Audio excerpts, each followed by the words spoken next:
Get all back and some more goddamn questions. Starting at the top, goddamn nothing but shit, no goddamn paid skis, goddamn it. Pissing the dog off. So this is but then you got some goddamn order questions. Running out of material, homies. You want those daily goddamn vids. Better start sending some shit in, bro towns. John Morris, yo, peace J Dog. Question for the channel. When Hell signs a band, do you pay for all the band's recordings as well as pressing records? It depends, case by case scenario. You know what I mean? If it's some fucking random newbie ham and egg or hoagie, hey, we're signing you for the first fucking album. I mean, unless there's some reason it might blow up and it's just obvious as fuck. There's hype off their demo or something, and I can't even honestly think of a single example of that. It's usually just a copy deal. Like, hey, we'll give you whatever it is, 15% of whatever we press. CDs, LPs. So just for simple numbers, let's say we did 1,000 CDs, we'd send them 150 CDs. 500 LPs, we'd send them 75 LPs. And then let's say 300 cassettes. What is that? 15 to 45 cassettes. That's what we would send them. No cash at all. Now, if it's an established band that moves well, like Acid Witch or something, then there's a little bit more negotiating going on, right? So it's case by case. Like like Deathless doesn't get the same goddamn deal as Acid Witch does, and that should be common fucking sense. It's the more established fucking band. Just like I'm sure Slayer doesn't get the same goddamn deal fucking Cannibal Corpse does on Metal Blade when they're both on it. You don't get the fucking point. King Diamond, I guarantee, is getting a bigger fucking guarantee than it's not even say who's much smaller on Metal Blade. The Crown. Yeah, there you go. Both Metal Blade records, both bands are like. You have King Diamond and the Crown. Who do you think's getting more for a new record? I don't need to ask. I know King Diamond's getting substantially fucking more money. It's just the way it goes. So yeah, it's case by case. So, but yes, some bands we pay for their studio, but not some random JoJo. He said, also, what's your opinion on zinc supplements and their safety? See, I mean, come on, dude. How fucking, what do you mean safety? You got to crack me the fuck up. Well, don't get in the body though. That's for goddamn sure. If you're afraid of that, holy shitski. That's why I laugh when guys are like, "Oh my god, you drink like a diet coke or something like that." I'm like, dude, the one can here and there I'll have here and there, the aspartame in there, which is just two amino acids put together that come from nature, by the way, and all the safety data is beyond overwhelming. That's the least of my fucking worries. I'm not the slightest bit fucking concerned about that.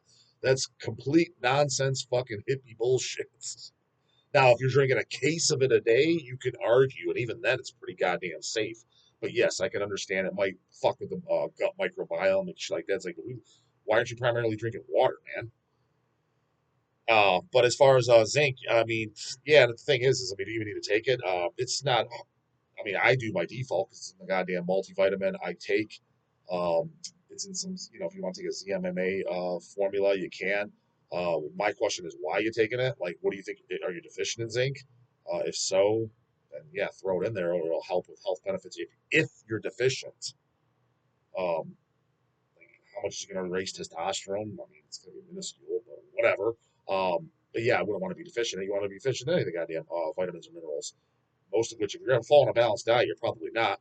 However, taking a good quality multivitamin, the ones I recommend is either by Species Nutrition or the Life Extension. Not they have two different ones, which is one's for the fucking broke ass JoJos. They have a 2 capsule a day, which there's no way you're getting all the shit you need, the enough in 2 goddamn capsules. The big boy one is 12 capsules a day. You take 6 in the morning, 6 in the evening. That's what I take. I like that formula because it's got extra goodies added in there, like antioxidants, like NAC and shit like that, which are like really, really good for you. So I purposely take that. Now it's a little more goddamn pricey, but that's why you gotta get your money up, bruh. So I take that, and yeah, there's zinc in there. So I by default I get it. But just keep in mind too, like people get over zealous with all this shit, where it's come like minerals and stuff like that. They'll look it up like say magnesium or something. Oh my God, I need magnesium. So you look it up what it does to the body. This shit is so important. Yeah, it's important, but all these benefits you're talking about, you're only going to notice them if you're deficient in it. My question is, why the fuck are you deficient in magnesium? Your diet sucks ass if that's the case. You're eating nothing but goddamn Pop Tarts and fucking frozen pizzas and drinking Dr. Pepper. Yeah, if you're doing that, you're gonna be deficient in a lot of shit. It means your diet sucks ass. If you're eating good, lean, quality forms of protein, some whole eggs, fruits and vegetables, if you're just doing that, you stop there. I promise you, you're very little deficient in anything. You take that multivitamin, you're covered that, and vitamin D, and you're good to go. That's the main things you need to know. 5 to 10,000 IU's of vitamin D, because that you're not going to get enough through the eating food, and otherwise you go bathe in the sun, you'll get enough, but now your risk of skin cancer goes up too. So just take the goddamn supplements. Um, but people like they do that with potassium too. They'll look it up. Yes, potassium is extremely fucking important. Why the fuck are you deficient in it? Though? Like what kind of dog shit fucking diet are you on where you're deficient? Dude, you almost have to try. And I know because I'm not even gonna get into it. Like people I've worked in, well, I'll get into it a little bit. Is your some of the blood pressure medications can raise potassium levels on blood. It's not good. You don't want those high levels in your blood. Um, so you have to like look. So the one way to either switch medications, the one that's not going to do it, or you lower your potassium levels. And a lot of people have a hard time doing it. They're not even trying to get it. It's like, yeah, if you follow a decent diet, dude, you're eating potatoes, bananas, spinach, whole foods, dude. You're getting more than what the fuck are you eating? Like, how are you not? How do you possibly need a supplement with that? I've never seen anybody on blood work low on it. I've never seen anybody deficient to where they're having side effects from potassium. And the thing is, well, you know what high potassium does? It's called hyperkalemia for starters. Do you know what that is? It'll fucking kill you. Your heart stops. Like, for example, when you go with lethal injection, you get the slammer, you fucking killed somebody, and they actually fucking execute your ass in a timely manner, the way they goddamn should, not sit on death row and let our asses pay for them. When they inject you, they put that needle in there. You know what the main ingredient is? Potassium, because it stops your heart. So hyperkalemia, when they see it on blood levels, you're, oh my god, your potassium levels high. That does happen. That's how you fucking die. You know, a lot of bodybuilders you hear fucking died. Oh, they died at an early age. They died right after a show. Oh, it's the steroids. Those scary steroids. Oh, it's from diuretics, and that depletes your minerals. Their potassium levels too high. Their heart cramped up. They drop dead. Most of them that die from the angiomas, munders, and like that, it's from heart failure. From that. It's just nothing to do with it. You got dum-dums fucking taking it now. Yeah, again, if you're on a Pop-Tart fucking Dr. Pepper goddamn tombstone pizza diet, and that's all you eat, just complete garbage, no fruits, vegetables, okay, then yeah, I guess throw in some fucking potassium to balance out your sodium ratios because your sodium's through the motherfucking roof because all you're eating is processed foods. Then yeah, I can see it, but that's because your fucking diet just sucks ass. If you're following a balanced diet, what the fuck? You just waste your money, man. If anything, what are you trying to do? Kill yourself? Granted, your body has mechanisms probably going to flush it if you're not taking a high enough dose. It'll just flush it out. You'll be fine. But still, you just literally take that money and just flush in the garbage. Like, what do you like? Flush down the toilet? What the fuck are you doing? So keep that in goddamn mind. Just because you read what it does for all these minerals and shit, which yes, you do want. Yeah, if you're deficient in them, you shouldn't be deficient in them. All right, the goddamn dog. If you need help, if you need a goddamn handheld, Anthony Ray's. Another goddamn order question. Throw some stickers in there. Also for J-Dog. Any 90s brutal death metal demos or albums anyone starting out into brutal death metal should know? Gave me a bit of a list here, so I don't fucking forget anything obvious off the top of my head. But the ones I kind of mentioned a lot, one of my favorites, Agoraphobia. He also says so brutal death metal. I mean, I would say, oh, this is all pretty brutal, but is it brutal by the terms? Well, fucking, it wasn't until goddamn severe torture came out or whatever dumbass shit people are gonna fucking say. Brutal enough, goddammit. But I understand. I'm not gonna say like the death demos or something like that. I get that's not brutal death metal. I fully understand that. But let's just say 90s style death metal up. Chorophobia, Morbidius Pathology is one of my favorites. The goddamn TISH demo. Who's that? It's covered up in the moment by the goddamn hem flag. Trying to change up the scenery every 3 goddamn months. So maybe I'll change the hem flag with something else for a little bit. You know, just change it up, goddammit. Embalmer, Into the Oven, Rotten Body Fluids demos. Those 2 demos, Into the Oven with Toby Wolf singing, and then Rotten Body Fluids with Rick Fleming singing. Those for sure. Suffocation's demo, Reincarnated demo. It's on the I think the current Relapse Records Human Waste pressing. It's on there as a bonus track, so it's cool. I know one of the pressings did, but I think it's the current one that they still keep pressing. Another one I like too. They did 2 demos. They did a 7-inch. Is the band Burial from the United Kingdom. They did 2 demos, It's like more traditional 90s death metal. Those were some good ass demos. I'm throwing that as a little bit more obscure rather than just the complete fucking obvious shit. People just seeing all the bigger bands' goddamn demos. And a lot of times too, again, the way I decipher demos is a couple ways. One is the sound is way better than the goddamn album. Like it had way more charisma as opposed to when bands do their album. It's like the songwriting may be good, but it's like all the charisma, all the characters just got washed the fuck out. Who's a great example? Drawing a goddamn brutality, the perfect fucking example. I think the brutality demos, Lust for Sex, World War III, that shit's fucking great. Put out that album, stale fucking bread. God damn, that was some fucking smelly goddamn baloney. Some fucking bad baloney. God damn, this baloney's bad, bro. I can smell it from the bridge from here. That's a perfect fucking example. Demos are great. Put out some stale bread when the album came out. I mean, it doesn't suck. It's just generic fucking stale bread death metal. That's a huge fucking example, but there's several fucking bands that do that. And another thing about the demos, what I consider better, is a lot of times like it had songs that weren't on the albums. Well, no shit, dog. Right, but I'm just saying, not to the point. Like for example, Possessed demo, I don't think is that great. It's 3 or 4 songs that all made it to 7 churches. It's just a significantly shittier sounding versions of them. It's like it wasn't like Jeff's voice sounded totally different. Like, oh man, he was singing like this. Like first Dismember demo, for example. Like it was a different singer. It wasn't Maddie, and he was singing those black and death vocals, which it wasn't common at the time. And it had a song of Substantially Dead. It's like that's a demo you need. Why do I need something that when Like an Ever Flowing Stream came out, it sounded way better. It's the same shit. This is just a raw or more dog shit subversion of 3 songs. That to me is lame, and a lot of demos were like that.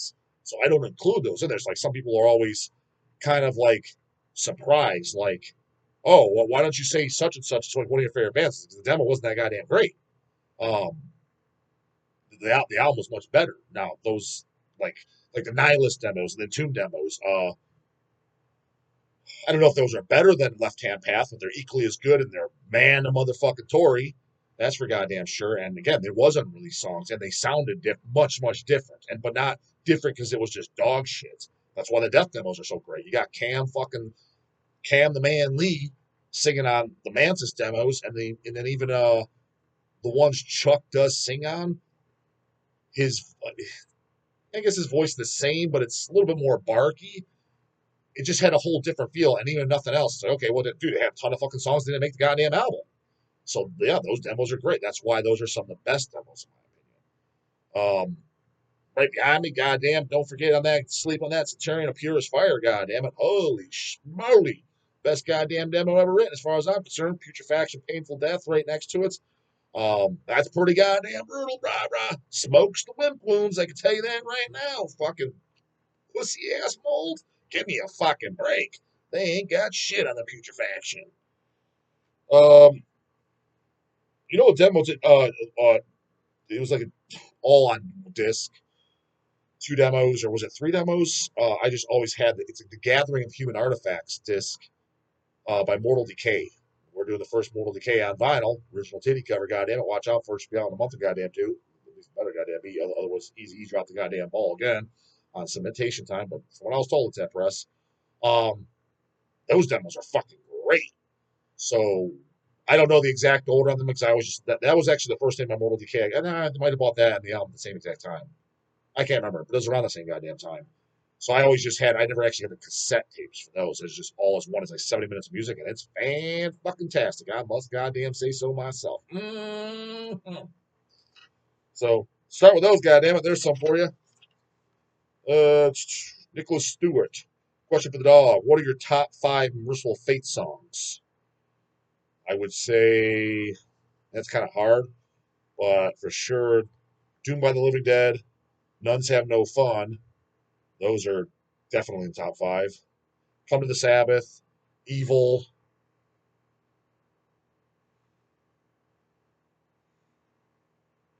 Don't like leaving off 90s songs, but I mean, I can't fucking deny that I don't think none of the 90s songs would have beat any of the ones I just mentioned.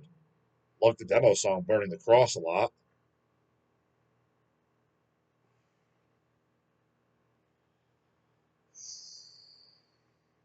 Gypsy a lot. Yeah, I'm coming up with my faves. It'd probably be those. Yeah, any of those would probably be top five, I'd have to say. Sound Productions. Hey, Brotown, how does the how does over the counter protein shakes? Another goddamn good question. 2 for 1. Like muscle milk affect the lipid profile on some blood markers? I mean, it shouldn't affect your lipid profile at all. Protein shake, why the fuck would that affect your lipid profile? I've never seen that before. Lipid profile, so people know that's your cholesterol. So your HDL, your LDL, your total cholesterol, and your triglycerides. There's no reason. The only way it's going to fuck it up is that there's a lot of sugar or saturated fats in it, which I'd have to look at the label of muscle milk, but there shouldn't be. Otherwise, it's a dog shit product. I don't know why the fuck you're buying it. I travel a lot and buy some BS protein shakes from the gym counter, and when I get home and I see my old lady, I feel like my heart is going to explode from heightened stress. After drinking this protein shake, that sounds like there's some chemical in there, something you're allergic to, if that's what it is, or is it fucking old lady stressing you out? Not being too goddamn specific there. She was usually making some brunch BS, eggs and bacon mixed with mashed potatoes at 8 p.m. at night. I'm not even joking. And do you have any experience with Russian brides? Fuck would I have experience with that, bro? I've been fucking married. Me and LK have been together over 11 years, so we're going on 12 years. And then prior to that, I was fucking married. So my entire 20s, I was goddamn married. Well, pretty much. So no, no, I don't. Do you think they can really fall in love? I guess that's kind of a good question. Obviously, the main reason that we're trying to get out of here is fucking get out of that shithole they live in. But I mean, is it possible? I mean, if it's the right fucking person, I mean, yeah, I think it's possible. And not to mention, as long as it's not some dickhead treating them like shit, they're probably just by default treated like shit over in that hellhole they live in. Granted, I don't live over there, but just Jesus fuck, seems like a goddamn bunch of fucking motherfuckers running around with machine guns and ice water in the goddamn veins. Fucking goddamn, fucking Ivan Drago. If he dies, he dies. Could be wrong. I'm just saying that's the picture I have of Russia in my head. Tanks flying around and Tommy City, the whole goddamn nine. Fucking goddamn Bruce Willis jumping out of planes. Fucking Die Hard. All that. That's what I picture Russia. Could be wrong though. Goddamn it. Wouldn't be against going there. Kind of curious to check it out as long as it's 100% considered safe. And we're probably not going to go there now after saying this. I'll probably get my ass fucking lynched over there. But a part of me kind of finds it kind of fascinating. But nonetheless, I just get the vibe. And again, I could be 100% wrong. Never been there. I'm not one of these guys, that place sucks or whatever. You never been. Shut your bitch ass up unless you've been there. I'm just giving my opinion based on what's on the top of my head. And it could be a completely fucking ignorant opinion. I admit that 110%. If I'm wrong, I'm wrong. I don't give a goddamn fuck. I did not claim to be a goddamn Russian goddamn expert.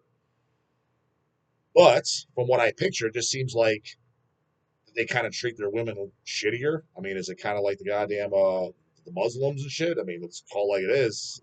Or am I going to get canceled for saying this? I mean, but it's kind of a known fact they treat their women like goddamn shit. Do they not? They got to stay covered up. Aren't in some of the countries? Again, just what I heard. Don't know how true it is. Aren't some of the like husbands allowed to kill their wives? Like just crazy shit. They treat them like absolute fucking. Treat them like goddamn shit. I've seen dogs treated better. Um, if that's the case, and they come over here and they get married to an American, and he treats them just pretty damn good. He's not abusing them. He's not verbally abusing them, physically abusing them. He's got some goddamn loot in that wall. Takes them out, goddamn dinner, and knows how to fucking please those goddamn walls like a real man. She's probably like, probably easy for her to fall in love because like this is shit. This is way better than the fucking crap I was dealing with over there. So probably looks like goddamn paradise. So probably makes it a little goddamn easier. Dog wouldn't know, goddamn it. Uh, is there any decent metal out of Russia? I appreciate it, bro. Yeah, there is. There's the band Monastery. They did a demo '92. What's it called, like Ripping Flesh or some shit? That was good. Death metal demo. There's the band Necro Cannibal. It was actually goddamn Goat Man that told me about them. I mean, granted, it's not because he's some historian. He found it on Man Camp or whatever, which, whatever. I didn't know about it. So, no, it was pretty goddamn good shit. Um, But he's like, yeah, a band that sounds like the Tish, much better than the Tish. I was like, they have a song called Necro Cannibal that the Tish had, one of my favorite goddamn Tish songs, on Hacked Off Barbecue, goddamn it. That was on the demo and shit like that too. Um, Necro Cannibal was one of my favorite goddamn Tish songs, always. Just had that really eerie riff. As a matter of fact, second time I ever saw the goddamn Tish, little fun fact for you, goddamn it. I asked Will, it's the second time I met Will. I was like, yeah, you guys gonna play any Necro Cannibals? You know, second time meeting him. He kind of remembered us, but not. And so, yeah, we could maybe do that one. And then when they went up and they played it, so this one goes out to the guy that requests a Necro Cannibal. Yeah, did it. So that was kind of cool. But anyways, there's a band from Russia called Necro Cannibal. And Go Band's like, yeah, it sounds like the goddamn Tish, only better. But I was like, it's pretty good death metal, I'll give you that. But I was like, it sounds nothing like the goddamn Tish. Get your ears clean, homeboy. Um, they're notorious for horrifically bad black metal. However, I'm sure there is shit I haven't heard that's good. And to their defense, most of it when I see it, I'm not even checking this out. I'm going to automatically assume it sucks. There's a huge stretch in the early Hell's days back in the day, to where we get, for whatever reason, I don't know, C-Dog was on a goddamn roll, trading with them, getting all this fucking Russian junk that I couldn't even fucking pronounce, read. It was different characters. Annoying as fuck because you could have put the shit together. Like, I had to case the goddamn CDs because they come out goddamn cases. And you're like, where's the booklet go with the tray? Because literally, it's not even like, well, dog, just X, Y, Z, and you put it together. No, I mean, it wasn't even like English fucking characters. Some of it. Like, I don't know what this fucking bullshit is. Um, we were getting a lot of that, so I was already just annoyed by the aesthetic, and I couldn't figure it out. But I would toss some shit on here and there. I'm like, God damn! No wonder they're not known for fucking metal. This shit is just BAD. Who the fuck needs this? So to be honest with you, that was like close to 20 goddamn years ago. I checked the fuck out then. If I see Russian black metal, I automatically goddamn assume ass fucking goddamn bad. Come on, let's switch the surgery. Look at it. But the guy morning later, goddamn it.